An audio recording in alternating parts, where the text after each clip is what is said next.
अगर आप सभी क्लास 6 में हैं तो ये वीडियो आप सभी के लिए बेहद इंपॉर्टेंट है, क्योंकि इस वीडियो में मैं आप सभी को अभ्यास 7 भी पूरा कंप्लीट करवाने जा रहा हूँ।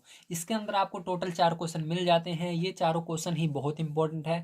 हालांकि ये छोटे छोटे क्वेश्चन हैं, लेकिन आपको इन चारों क्वेश्चनों को समझना बहुत ही जरूरी है। इसलिए आइए स्टार्ट करते हैं पहले क्वेश्चन को और देखते हैं किस प्रकार से इसको सॉल्व करना है। तो पहला क्वेश्चन आपको दिया गया है, अपनी अभ्यास पुस्तिका में एक रेखा खींचिए और अंग्रेजी वर्णमाला के एक छोटे अक्षर का प्रयोग करके उसका नाम लिखिए। तो यहाँ पर ध्यान रखिएगा, आपको क्या कह रहा है, रेखा खींचने के लिए। ठीक है, तो आपको पता होना चाहिए रेखा किस प्रकार से बनाई जाती है। तो चलिए कॉपी पर चलते हैं और रेखा बनाते हैं।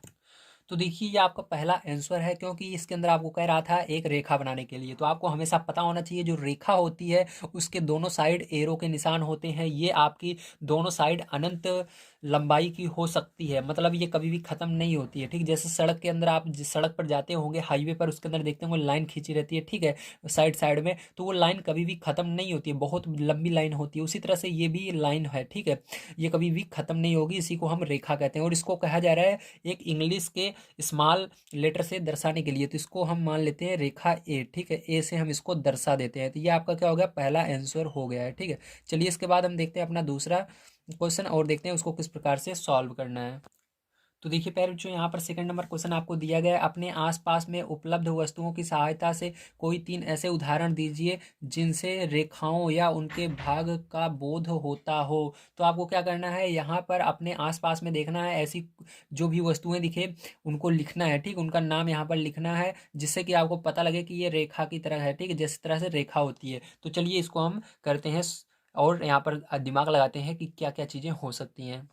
तो देखिए इसके अंदर मैंने एक तो आपको अभी बता दिया है, तो यहाँ पर देखिए उसी को हम लिखेंगे। जैसे कि पहला वाला सड़कों पर खींची गई सफेद पट्टी, ठीक, जैसे मैंने इसको आपको उदाहरण बताया था। तो पहला नंबर हम लेंगे इसके अंदर, पहला उदाहरण सड़कों पर खींची गई सफेद पट्टी जो खींची होती है वो आपकी एक रेखा है। ठीक है, और बिजली के तार, जैसे बिजली का तार है, ये बहुत लंबा होता है, बहुत बड़ा होता है। ठीक, ये भी एक रेखा है। आप उसको सीधा कर देंगे तो बहुत लंबा होगा, कभी खत्म नहीं होने वाला है बिजली का तार, क्योंकि पूरे भारत में बिजली का तार बिछा हुआ है। और सड़कों पर जो पट्टी के सफेद खींचे जाते हैं वो भी पूरे भारत के बाहर भी बिछी गई है, हमारे भारत में भी है। ठीक है, उसी तरह से ट्रेन की जो पटरी है ये भी बहुत बड़ी होती है, ठीक है, अनंत तक होती है, कभी खत्म नहीं होती है। इस तरह से आप 3 उदाहरण ले सकते हैं। तो यहाँ पर हमारे तीनों उदाहरण बिल्कुल सही हैं और एकदम करेक्ट है। ठीक है, बिल्कुल आसान है आप सभी के लिए। चलिए अब देखिए यहाँ पर हम अपना तीसरा नंबर क्वेश्चन आपको दिया गया, रेखा और किरण में अंतर चित्र खींचकर स्पष्ट करें। तो क्या करना है, आपको रेखा और किरण में अंतर बताना है, वो भी क्या कैसे बताना है, चित्र खींचकर बताना है। ठीक है, तो चलिए देखते हैं।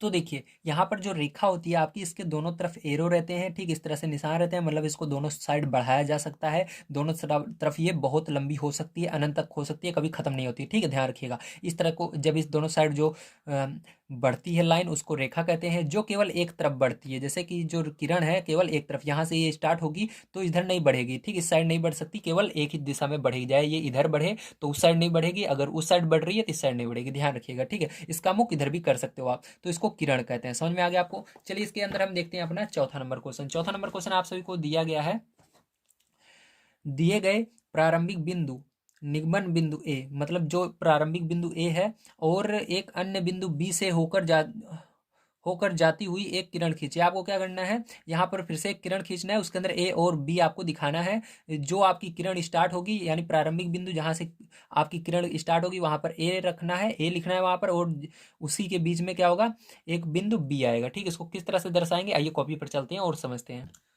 तो देखिए 4 नंबर क्वेश्चन आपको कुछ इस प्रकार से बनाना है। इसका आंसर यहाँ पर देखिए, आपका ये किरण यहाँ से स्टार्ट हो रही है जिसको ए मानना है और बीच में एक बिंदु बी मानना है। आप सोच रहे होंगे सर आप इसको भी बी मान सकते हैं, नहीं, यहाँ पर हम बी नहीं मान सकते, क्योंकि ये कभी भी समाप्त नहीं होगी, ये बढ़ती चली जाएगी। अगर यहाँ पर मारेंगे थोड़ी ये और बढ़ेगी तो बी यहाँ पर आ जाएगा। ठीक है, ये आपकी बढ़ती जाएगी, इसलिए थोड़ा इसको छोड़ करके कहीं पर भी आप मान सकते हो इसके अंदर। ठीक है, तो ये क्या हो जाएगा, यही करेक्ट आंसर हो जाएगा। तो प्यारे जो यहाँ पर आप सभी का जो एक्सरसाइज जो आपका अभ्यास था वो 7 भी समाप्त होता है। कल की वीडियो में मैं आप सभी को दक्षता अभ्यास 7 बताने वाला हूं। अगर आप सभी दक्षता अभ्यास 7 देखना चाहते हैं तो ये जो वीडियो दिख रहा है इस पर क्लिक करके दक्षता अभ्यास 7 को देख सकते हैं। अगर आप सभी हमारे पूरे प्लेलिस्ट चाहते हैं क्लास 6 की, तो जो ये प्लेलिस्ट दिख रही है इस पर क्लिक करके आप सभी पूरी प्लेलिस्ट पा सकते हैं, जिसके अंदर मैंने आप सभी को बहुत अच्छी तरीके से सभी चैप्टर को सॉल्व कराया है और बहुत अच्छी तरीके से पढ़ाया है। तो मिलते हैं अगली वीडियो में। वीडियो कैसा लगा जरूर बताइएगा, चैनल पर पहली बार आए हो सब्सक्राइब कर लीजिएगा, क्योंकि अगला वीडियो आपको बहुत जल्द मिलने वाला है। मैं आप सभी को डेली यहाँ पर क्लास 7 से संबंधित मैथ को पढ़ा रहा हूँ, जो कि आपके एग्जाम में बहुत हेल्पफुल रहने वाले हैं और आप बिना कोचिंग के यहाँ पर बढ़िया तैयारी कर सकते हैं। तो मिलते हैं अगली वीडियो में। वीडियो देखने के लिए धन्यवाद। आप सभी का दिन शुभ हो।